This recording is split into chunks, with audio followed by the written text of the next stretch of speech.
Hello dears, good morning. In previous class, I have already discussed you about the matter and its three state. Okay, solid, liquid and gas, and why the matter can exist in these three state. The reason I have already explained you due to the particles of the molecules and the atom, because they are compactly arranged in a such atom, in a such particles, in a such element. That is why they can exist in solid, liquid and gaseous state. Okay, now today we are just going to start a new topic, that is, can matter change its state? It's a very simple thing. According to the topic, just see, can matter change its state? Of course matter can change its state. While you just take an example of ice. Ice is in which form? This is a solid form of the matter state. Okay, while heating the ice at a given temperature, generally we know if there will be ice, what will be the temperature of ice? Below 0 degree centigrade. Okay, if that temperature will be below 0 degree centigrade, that means it is solid in position, that means it is ice.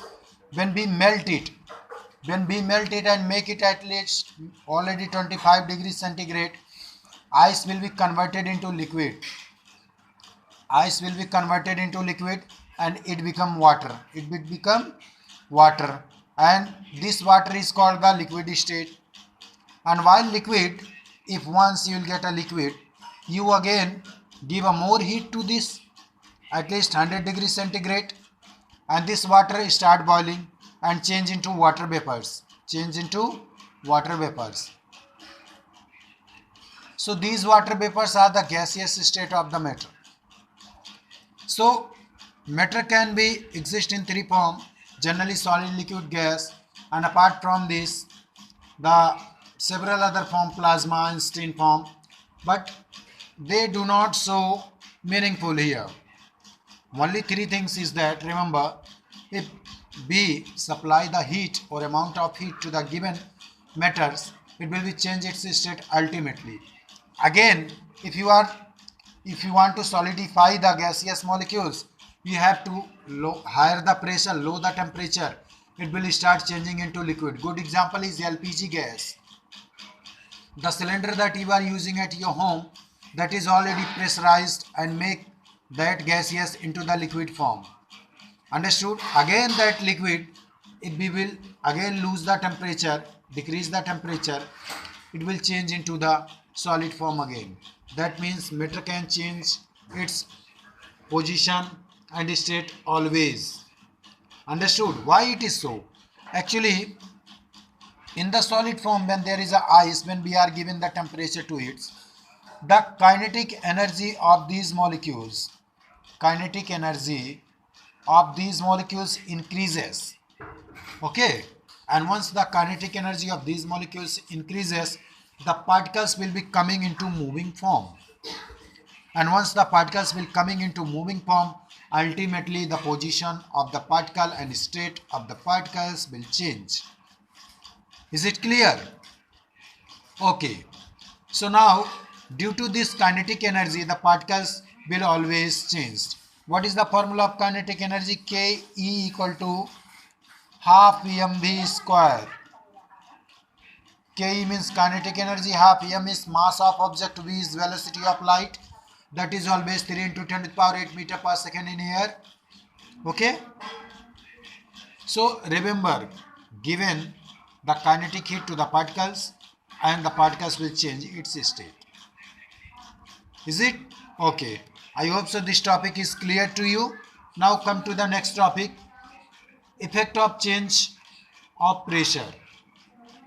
Okay, if any state are changing, if matter are changing in different state, what are the effect of pressure on it? So I have already told you.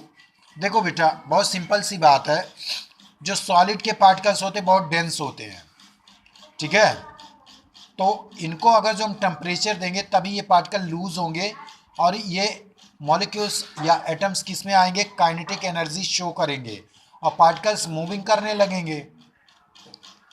लेकिन एक बात यहाँ पे बहुत ध्यान देनी है आपको कि काइनेटिक एनर्जी तभी हाई हो सकती है जब प्रेशर भी हमारा क्या हो, ठीक है, यहाँ पे हायर हो।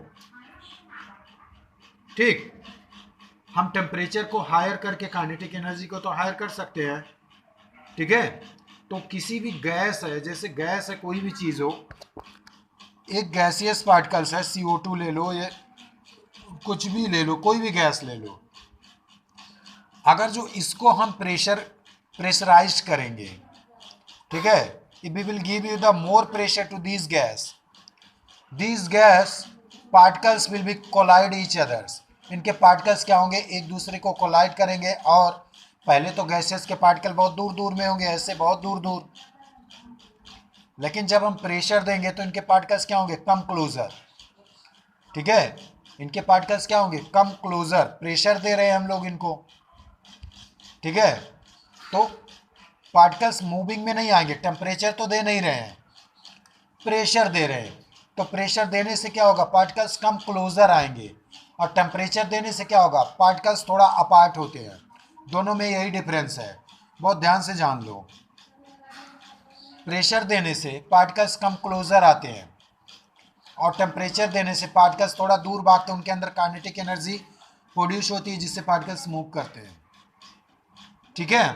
तो प्रेशर जब हम लोग किसी चीज़ को देते हैं तो क्या करता है, वो चीज़ अपने आप, ठीक है, पार्टिकल्स को नज़दीक ले आता है। नतीजा कोई भी चीज़ अगर जो गैसियस स्टेट में है तो वो किस में कन्वर्ट हो जाती है, लिक्विड। गैस से किस में कन्वर्ट हो जाती है, लिक्विड में क्योंकि प्रेशर देने से ये पार्टिकल्स नज़दीक आएंगे। जब ये गैस है, पार्टिकल नज़दीक आने लगेंगे गैस से थोड़ा और नज़दीक, तो क्या बन जाएगा, लिक्विड। और हम लोग प्रेशराइज्ड करेंगे तो वो क्या हो जाएगा, एकदम कूल्ड हो जाएगा। लेकिन टेम्परेचर को लो रखना, तो याद रखना, change of state of any matter is inversely proportional to the temperature and pressure. अगर हम लोग प्रेशर को ज़्यादा रखेंगे तो टेम्परेचर कम रखना पड़ेगा, और टेम्परेचर ज़्यादा रखेंगे तो प्रेशर को कम करना पड़ेगा। लेकिन अगर टेम्परेचर ज़्यादा रखते हैं तो चेंज ऑफ स्टेट हो जाएगा, और प्रेशर ज़्यादा रखेंगे तो मॉलिक्यूल्स जो है बहुत नज़दीक आ जाएंगे, और टेम्परेचर ज़्यादा रखें मॉलिक्यूल दूर दूर हो जाएंगे। तो यही डिफरेंस होता है। तो दोनों का रिलेशन क्या होता है, इन्वर्सली प्रोपोर्शंस। किस में, change of state of matters में। इस बात को याद रखना,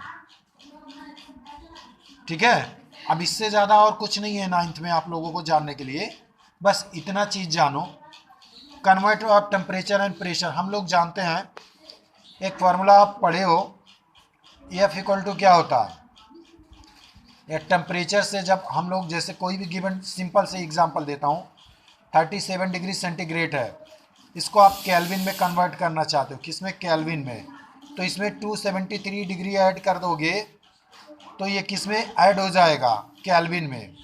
तो 37 प्लस 273 310 अप्रॉक्सीमेटली केल्विन, ये ऐसे बदल सकता है, ठीक।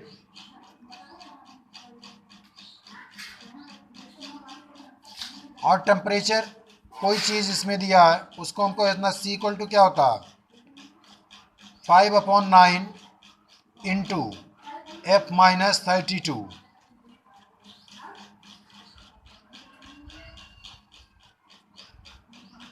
तो ये टेम्परेचर किस में कन्वर्ट कर सकते हैं, मैं फार्मूला आपको दिखा रहा हूँ। कोई टेम्परेचर अगर जो सेंटीग्रेड में गिवन है उसको हम लोग किस में कन्वर्ट कर सकते हैं, सॉरी फ़ारेनहाइट में गिवन है, उसको हम लोग इसमें कन्वर्ट कर सकते हैं, किस में, सेंटीग्रेड में। फ़ारेनहाइट में कोई टेम्परेचर गिवन है उसको हम लोग ईजिली सेंटीग्रेड में कन्वर्ट कर सकते हैं 5/9 इंटू F-32 के फार्मूले से, ठीक। और आपसे कई बार क्वेश्चन पूछा, what is the physical state of water at 250 degree centigrade. Physical state क्या होता है, जिसपे वो सॉलिडिफाई होता है, जिसपे उसका पोजीशन हो, कलर हो। वाटर का कोई कलर होता नहीं, कलरलेस लिक्विड है, टेस्टलेस लिक्विड है। तो ज़्यादा टेम्परेचर पे 250 डिग्री सेंटीग्रेड पे वाटर क्या होगा, एकदम इवापोरेटेड हो जाएगा, बिल्कुल गर्म, ह्यूमिड हो जाएगा। 100 डिग्री सेंटीग्रेड पे बॉइलिंग पोजीशन होता है। तो ये सब सारी चीज़ जानते हो। केल्विन से सेंटीग्रेड में चेंज करना है, केल्विन से आपको सेंटीग्रेड में, ये रहा केल्विन, इससे सेंटीग्रेड में। तो जो भी टेम्परेचर है केल्विन में उसमें से माइनस कर दोगे 273 तो चेंज हो जाएगा सेंटीग्रेड में। वीडियो नहीं समझ में आ रही होगी तो पॉज करके देख लेना। Is it? तो इतना ही काफ़ी है आज के लिए आपका, और नेक्स्ट डे हम लोग पढ़ेंगे इवापोरेशन। उसके बाद लेसन फिनिश्ड हो जाएगा, evaporation and its factor affecting. तो कल तक ये लेसन फिनिश्ड हो जाएगा। नोट्स इसके आप लोग करते रहो एंड रेस्पॉन्ड मी गाइस।